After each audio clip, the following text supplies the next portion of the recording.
भूमि विवाद करवाती है पुलिस प्रशासन, दबंगों का मनोबल बढ़ाता है पुलिस प्रशासन। यह हम नहीं बल्कि भूमि धारक बोल रहे हैं। भूमि के मालिक बतलाते हैं कि नवादा जिले के कादिरगंज में एक ऐसा जमीन है जो सारे दस्तावेज हमारे नाम पर हैं और उस जमीन पर पुलिस प्रशासन के मिलीभगत से दबंगों ने अपना कब्जा जमाने का बार बार प्रयास कर रहा है, जिसकी लिखित शिकायत प्रखंड से लेकर जिला तक के दिया जा चुका है और अभी तक सारे पुलिस प्रशासन हाथ पे हाथ धरे तमाशा देख रहे हैं।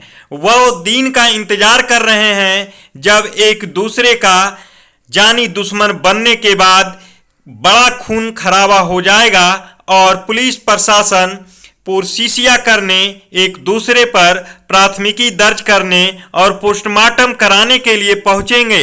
यह मामला वैसा ही है और वैसा बनाया जा रहा है जैसा पुलिस और प्रशासन चाहता है। जब हमारे नाम से सारा दस्तावेज पेपर से लेकर के सरकारी दफ्तर के रजिस्टर बतलाता है, फिर भी मेरी न्याय क्यों नहीं की जा रही है? फिर भी मेरे आवेदन पर विभाग कोई कार्रवाई क्यों नहीं कर रहा है? पुलिस प्रशासन भूमि माफिया को क्यों संरक्षण दिए हुए है? भूमि माफिया खुलेआम ऐसा क्यों कहते हैं कि पुलिस प्रशासन मेरे जेब में है और मैं तुम्हारी जमीन कब्जा कर बेच दूंगा। अब जरा गौर से सुन लिए सारी बात, अब सोचिए और बताइए कि आगे इस विवाद में क्या होने वाला है। क्या खून खराबा होने से कोई रोक सकता है? जब भूमि माफिया के संरक्षण बड़े बड़े आला कमान का उनके सर पे हाथ है, तो इस तरह के भूमि माफिया आगे बलवा फैलाने और बड़ा घटना का अंजाम देने से बाज आएंगे। आपकी जमीन को किसने कब्जा किया? मेरी जमीन को अजय पासवान, पिता हरिनंदन पासवान, ग्राम अतुआ का किया है। कैसे वो कब्जा कर लिया? क्या उसके पास जमीन का दस्तावेज है? जमीन का कोई दस्तावेज उसके पास नहीं है। जो हमारे पार्टनर से लिया है उसका एक केवाला है। उस केवाला में आपका जो जमीन है, जो आप जमीन बतला रहे हैं कि मेरी है, तो उसके दस्तावेज, उसके केवाला में ये जमीन दर्ज है, चौहद्दी दिख रहा है। उसका जो चौहद्दी है बिल्कुल अलग है।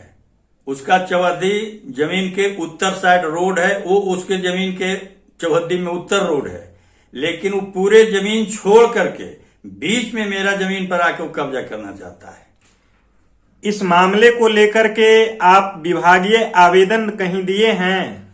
विभागीय आवेदन मैंने सबसे पहले जनता दरबार कादिरगंज ओपी में दिया था।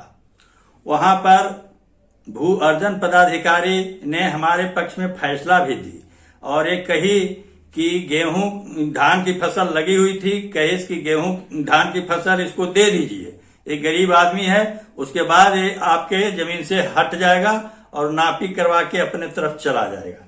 मैंने वैसा ही किया, लेकिन पुनः वह धान काटने के बाद फिर नहीं माना और हमारे बटेदार को रोक कर रबी नहीं लगाने दिया और कहा कि मैं बाउंड्री करूंगा, और उस पर हमेशा वह इस तरह का काम कर रहा है। बाहरी गुंडा ला करके उसको घेरना चाह रहा है। वो थाना में आवेदन दिए हैं? हाँ, थाना में कई बार आवेदन दिया, लेकिन कोई सुनवाई इस पर नहीं किया जाता है। स्थानीय पुलिस प्रशासन का क्या रवैया दिख रहा है? स्थानीय पुलिस प्रशासन को जब हम फोन करके कहते हैं कि बाउंड्री दे रहा है, मर्डर हो जाएगी, जाइए वहां, तब वह जाकर के काम रोकवाता है। पुनः वहां से लौटता है, फिर उस पर काम करता है। तो मैंने दरोगा जी से पूछा कि आप कैसे रोकवाते हैं? जब आपके कहने पर वो नहीं मानता है तो फिर आप उस पर FIR क्यों नहीं करते हैं? लेकिन उन्होंने इस पर कोई कार्रवाई करना नहीं चाहता है। प्रखंड में आपकी कार्रवाई नहीं हुई तो जिला में किन किन पदाधिकारियों के पास आपने आवेदन दिया? जिला में मैंने SDO साहब के यहाँ आवेदन दिया, फिर DM साहब के यहाँ आवेदन दिया।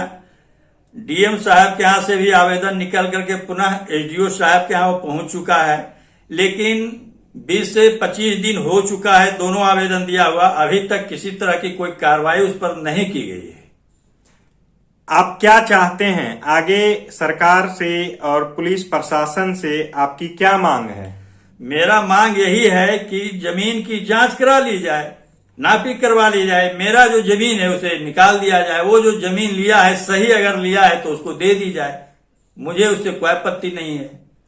अगर ऐसा नहीं होता है तो वस्तु स्थिति आगे क्या बन सकता है? फिर वस्तु स्थिति यही बनेगी कि जिस तरह से वह जमीन घेरने के लिए, बाउंड्री देने के लिए आ रहा है, मैं भी उसे रोकने के लिए जाऊंगा तो वहां कोई भी बहुत बड़ी अनहोनी घटना हो सकती है।